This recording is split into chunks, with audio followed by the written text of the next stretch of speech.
ఇప్పుడు మీరు medical college చూస్తే 100 రూపాయలు ఎకరం. అంటే ఇప్పుడు మీకు హైయెస్ట్ మదనపల్లిలో 99.8 ఎకరాలు, అంటే దాదాపుగా 100 ఎకరాలు ఉంది మదనపల్లి ప్రభుత్వ మెడికల్ కాలేజ్ హాస్పిటల్ మొత్తం అన్నీ కలిపి. సో 100 ఎకరాలని ఎకరం 100 రూపాయలు చొప్పునంటే సంవత్సరానికి మనకి 10,000 రూపాయలకు అమ్ముతున్నట్టు. 66 సంవత్సరాలు అంటే సంవత్సరానికి వచ్చేది కేవలం ప్రభుత్వానికి 10,000. మరి దాని ద్వారా వచ్చే ఆదాయం వరకు పోతుంది, ప్రైవేట్ వ్యక్తుల చేతికి పోతుంది. పులివెందుల మెడికల్ కాలేజ్ ఉంది 50 ఎకరాలు అంటే 5,000. 5,000కో 10,000కో మెడికల్ కాలేజ్ అమ్మేయటమైంది. 100 రూపాయలు 99 పైసలకి 100 కోట్లు విలువ చేసే భూముల్ని దారాదత్తం చేయటం ఏంటి? ఏదన్నా గవర్నమెంట్ రిసార్ట్స్, ఇది టూరిజం అంటే ఆదాయం గవర్నమెంట్కి రావాలి. నువ్వు ప్రైవేట్ వ్యక్తుల చేతికి ఇస్తే ఆదాయం ఎక్కడికి వెళ్తుంది? ప్రైవేట్ వ్యక్తుల చేతికి వెళ్తుంది.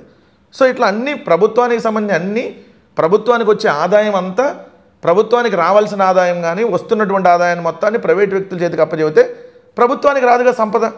ప్రభుత్వ సంపద అంతా కోల్పోతున్నాం. ఒకటి తాకట్టు లేదా 2 అమ్మేయటం, ఈ రెండే చేస్తుంది ప్రభుత్వం. సో దీనివల్ల భవిష్యత్ తరాలు ఇప్పుడు ఎంత నష్టపోతున్నామో ఇంకా రాను తరాల ఇంకా ఎక్కువ నష్టపోతారు. మన పిల్లలు, మన మనవాళ్ళు. సో అంతమంది నష్టపోతారు ఈ కార్యక్రమం వల్ల.